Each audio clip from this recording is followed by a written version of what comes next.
শিক্ষক ঐক্য জিন্দাবাদ, শিক্ষক ঐক্য জিন্দাবাদ।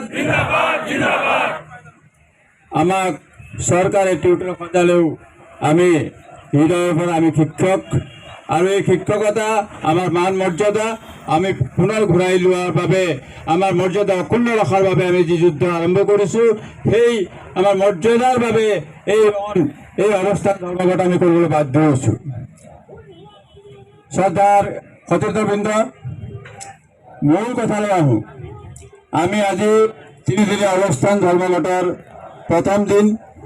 যথেষ্ট আমাৰ ইয়াত সমাৱেশ ঘটিছে আৰু আশানুৰূপ সকলোৱে যিটো মনৰ উদ্যম, যিটো মনৰ এটা তাড়না, যিটো বেদনা, সেই বেদনালৈ আপোনালোকে ইয়াতে ঘটনাস্থলীত আহি আজিৰ এই অনুষ্ঠানটি সাফল্যমণ্ডিত কৰিবৰ কাৰণে ওলাই আহিছে। আমাৰ এই আন্দোলনটিৰ মূল বিষয়বস্তু, মূল কথাটিয়ে আমাৰ মূল, আমি ইয়াৰ পৰা বাৰ্তা আমি চৰকাৰক প্ৰেৰণ কৰিব বিচাৰিছোঁ। আমাৰ মূল কথা যে আমি শিক্ষক আছিলোঁ, সামাজিকভাৱে আমাৰ মৰ্যাদা শিক্ষক হিচাপে আছে, চৰকাৰীভাৱে আমাক সেই মৰ্যাদাৰ পৰা আঁতৰাই আমাক অৱনমিত কৰি টিউটৰ বনাই নাৰাখিব। আমাক যথা শীঘ্ৰে টিউটৰৰ পৰা শিক্ষকলৈ উন্নীতকৰণ কৰি আমাক মৰ্যাদা ঘূৰাই দিয়ক। এইটো হ'ল আমাৰ প্ৰথম কথা। গতিকে এই গ্লানি, এই মনৰ যিটো এটা আবেগ, যিটো সামাজিক মৰ্যাদা হানি হৈ আমি সমাজত যি হিচাপে বাস কৰি আছিলোঁ, তাৰ পিছত 2021 চনৰ 5 ফেব্ৰুৱাৰী তাৰিখে আমি যি হাতত টিউটৰৰ হুকুম পত্ৰ পোৱাৰ দিনত আমি স্তম্ভিত হৈছিলোঁ। আমাৰ শিক্ষকসকল এই হুকুম পত্ৰটোতে কি কৰা যায়, এনে এটা পৰিস্থিতিত আমি সেইদিনা এটা নতুন এক পৃথিৱী, যিটো পৃথিৱী আমি কল্পনা কৰা নাছিলোঁ, সেই তালৈ আমি ঢাপলি মেলিবলগীয়া হ'ল। কিন্তু আমি সকলোৱে দায়িত্ববাহক, একোগৰাকী সমাজৰ একোগৰাকী মৰ্যাদা সম্পন্ন শিক্ষক। আমি ছাত্ৰ ছাত্ৰীৰ ভৱিষ্যতৰ প্ৰতি লক্ষ্য ৰাখি আমি শিক্ষাদান কাৰ্যত আমি পুনৰ আগৰ দৰে আমি হৈ আহিলোঁ।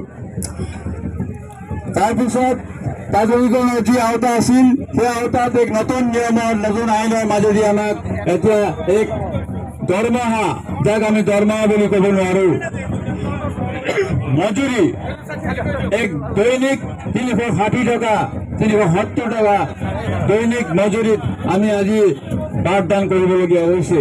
সেইটো প্ৰাধিকৰণ বুলি ক'ব পাৰি নেকি? আমি চৰকাৰক এই প্ৰশ্ন কৰিব বিচাৰিছোঁ, প্ৰাধিকৰণ বুলি কোৱাৰ লগে লগে, চৰকাৰীকৰণ বুলি কোৱাৰ লগে লগে 360 টকা হাজিৰাৰ এজন শিক্ষক হ'ব পাৰে নেকি? ভাৰতবৰ্ষত এই গোটেই বিশ্বত আমি পঢ়িব পোৱা নাই, শুনিবলৈ পোৱা নাই। ভাৰতবৰ্ষত আমি ক'তো দেখা নাই, ক'তো শুনা নাই। অসমত শিক্ষকসকলক টিউটৰ সজাই 10,800 টকাৰ মাহিলীৰ পাৰিশ্ৰমিক দি পেলাই আমাক শিক্ষাদান কৰিবৰ কাৰণে যদি দিয়া হৈছে, আমি মানসিকভাৱে কিমান প্ৰস্তুত থাকিম?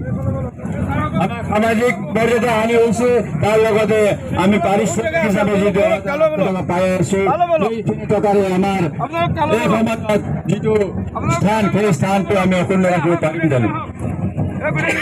আমি অনেকেই আমি নিজকে টিউটৰ বুলি ক'বলৈ বিভিন্ন সমাজৰ বিভিন্ন স্থানত আমি নিজকে কিছু লজ্জাবোধ কৰিবলগীয়া হয়, কাৰণ এইগৰাকী টিউটৰ। তাতকৈ আগত আমি শিক্ষক আছিলোঁ, কিন্তু আজি আমি টিউটৰ হিচাপে নিজেই যথেষ্ট এক অস্বস্তিৰ পৰিৱেশত আমি দিনবিলাক পাৰ কৰিবলগীয়া হৈছে। সেয়েহে আমি শিক্ষাদান এৰি আমি ইয়াত আহিবৰ কাৰণে আমি ইচ্ছুক নহয়, কিন্তু আমি পৰিস্থিতিৰ বাবে বাধ্য হৈছোঁ।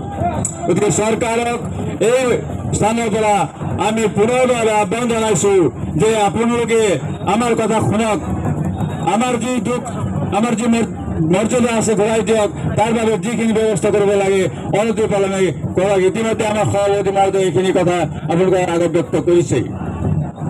তাৰ লগতে 5 ফেব্ৰুৱাৰী 2021 চনত আমাৰ এটা কথা আপুনি কৈছিলে, সেইখিনি কথা আমি চৰকাৰৰ মুৰব্বী হিচাপে, বৰ্তমান মুৰব্বী হিচাপে আপুনি কোৱা কথাষাৰ আমাৰ হাতত মজুত আছে।